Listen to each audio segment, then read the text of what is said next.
nation's power. The economy has been shut down for almost 4 weeks, and Americans have had enough.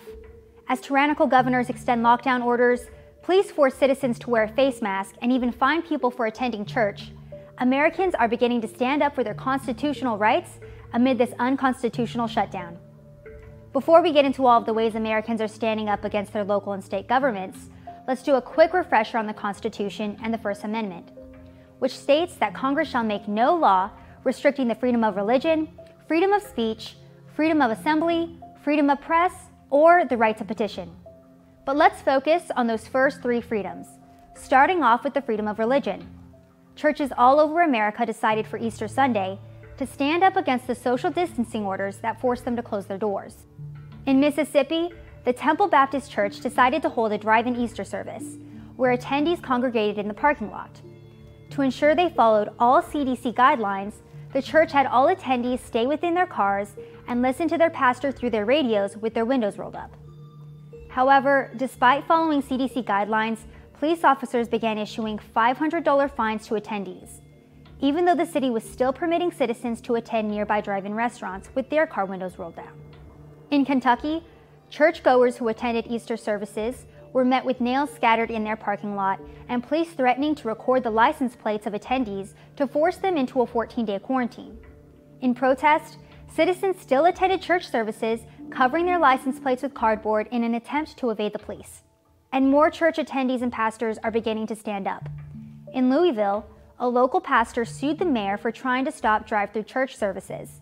And pastors in California have also followed course, suing Governor Gavin Newsom for the COVID-19 orders that force the closures of churches while still allowing Costco and local marijuana and liquor stores to remain open, arguing that if people use social distancing to visit these locations, why can't they use the same measures when attending church?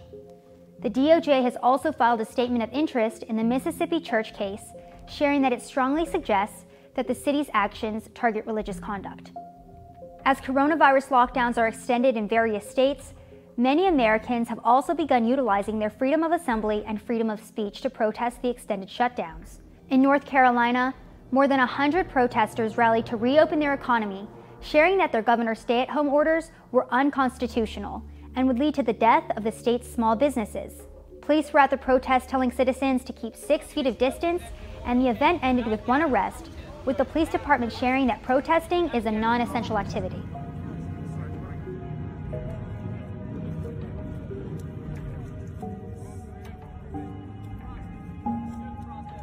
Citizens in Ohio, also angry with the shutdown of private businesses, have resorted to the same measures.